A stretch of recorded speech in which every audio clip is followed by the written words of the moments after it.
Joy and sadness and Bing Bong rushed off the stage of a wireless dream at Dream Productions, leaving Jangles behind as he smashed up the set and everything in his path with his giant mallet. They hurried toward the train of thought. The train was moving. The three leaped aboard the very last car. "Ha ha," Joy said. "We made it." They laughed and celebrated. She grabbed Sadness and swung her around. "Guess who's on their way to headquarters?" Joy sang. "We are," said Sadness.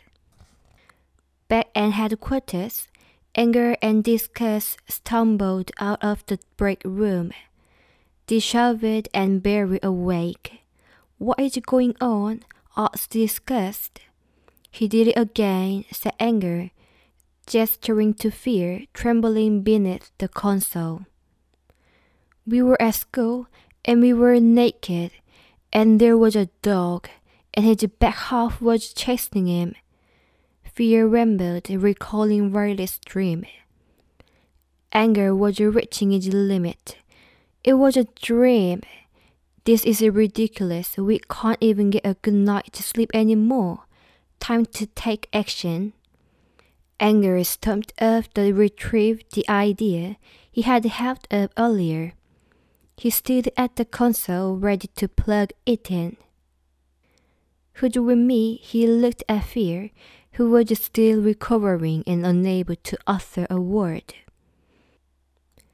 Then he looked at Disgust and waited for a response. "Yeah, let's do it," said Disgust finally. Anger plugged the light bulb-shaped idea into the console. Inside her bedroom, Riley's expression changed. She put out her laptop. "She took it. There's no turning back," said Anger. "So how are we gonna get to Minnesota from here?" Disgust asked. "Well, why don't we go to the elephant lot and rent an elephant?"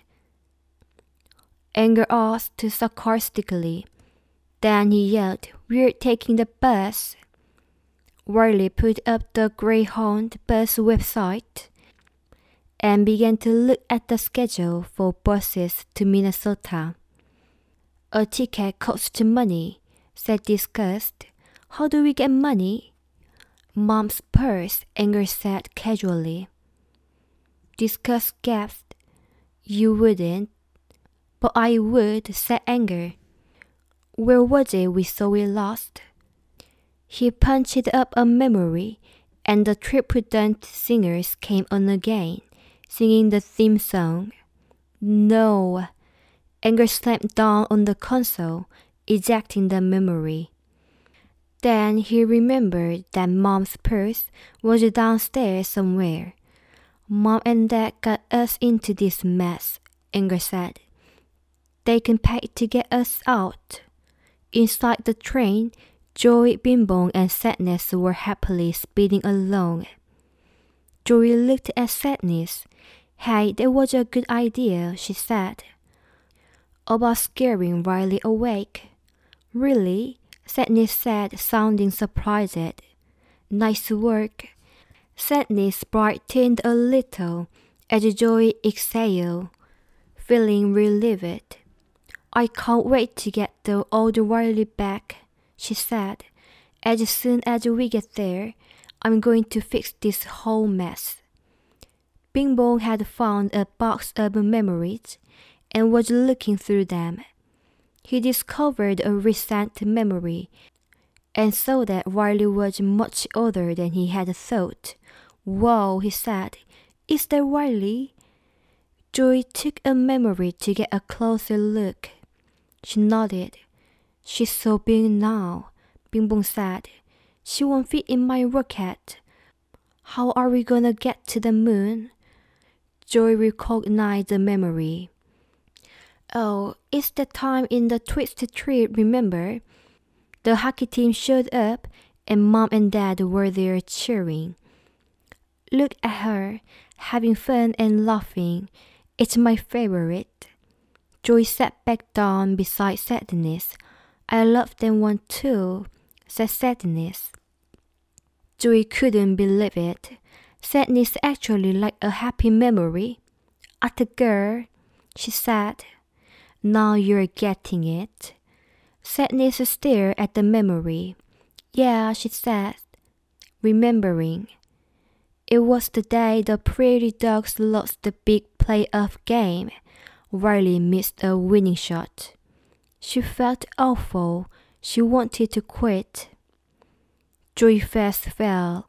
새드니스 had started out so positive. Sorry, 새dni스 apologized. I went sad again, did I? I will tell you what, Joy said. We will keep working on that when we get back, okay? 새dni스 smiled. Okay. Meanwhile, Riley sneaked downstairs to find her mom's purse. Mom was in the kitchen on the phone, talking to the moving company. So Riley was able to find the purse and slip the credit card out quietly. She put it in her pocket and crept back upstairs without Mom noticing. Joy looked wistfully out the train window. All of a sudden, a loud boom broke the spell. On its land, Joy shrieked. The train tracks they were on began to sway as Ernest Island started to collapse below them. Joy, Sadness, and Bing Bong were jostled back and forth. Screaming, they fell as the train started to tumble, the tracks slipping away with the collapsing island. The train crashed onto the side of a cliff and began to tip over as a mine worker rushed on board. Let's go, move it, trying to get everyone off safely. Joy, Sadness, and Bing Bong jumped to land just in time as the train plummeted into the memory dump below. Joy couldn't believe it. That was our way home, she said. We lost another island. What is happening? Haven't you heard? Asked a worker. Riley is running away. In her quiet, empty bedroom, Riley pulled her books out of her backpack and picked up her clothes, ready to pack them in her bag. Then she paused, and her expression changed. Fear was driving. Are we really doing this? This is serious, he said. Anger pushed fear aside and took control. Look, he said, we have no core memories. You want Riley to be happy? Let's get back to Minnesota and make some. Riley's worried expression faded and was replaced with anger as she stuffed her clothes into her bag and inside the room. Out on the cliff, Sadness, Joy, and Bing Bong stared at the empty space where Honest Island used to be. Joy, if we hurry, we can still stop her, said Sadness, offering a ray of hope. There was only one island left, and one lifeline that they could follow back to headquarters. Family Island, said Joy. Let's go. They ran along the cliff edge, bolting toward the bridge to Family Island. Sadness saw the island start to quake and yelled. It's too dangerous. We won't make it in time. Joy looked out to see pieces of Family Island falling away. But there's our only way back. The shaking island had caused parts of a long-term memory to collapse and break apart. Suddenly, Sadness pointed over to a memory recall tube.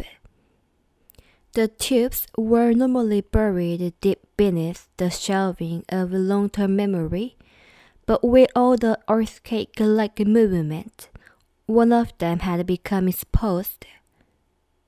If they got to it in time, Maybe they could get sucked up and sent back to headquarters. A recalled tube, said Joy. We can get recalled, Sadness added. They ran past the bridge and headed for the tube. With her bag strapped to her back, Riley walked toward the front door of the house. Have a great day, sweetheart, Mom called from the kitchen. See you after school, Monkey, Dad added, making monkey noises. We love you, Mom said. Riley didn't respond. She just turned back, walked right out of the front door, headed for the bus station. Joy, Sadness, and Bing were closing in on the tube. But Family Island quaked and twisted the bridge like a piece of taffy. Then a large piece of the island broke off. Go, shouted Joy. Run, run! A nearby cliff cracked and crushed it down into the dump. And the ridge where they were just standing fell away. They screamed as they fled the crumbling chunks of land and headed toward the recalled tube. Joy stepped into the lower section of the recalled tube first, with Sadness right behind her. But the tube was small and there wasn't enough room. Sadness and Joy jostled against each other, and the memories inside the bag started to change color. Whoa, whoa, Sadness, Joy cautioned. The bag emitted a blue light, and Joy tried to push Sadness away.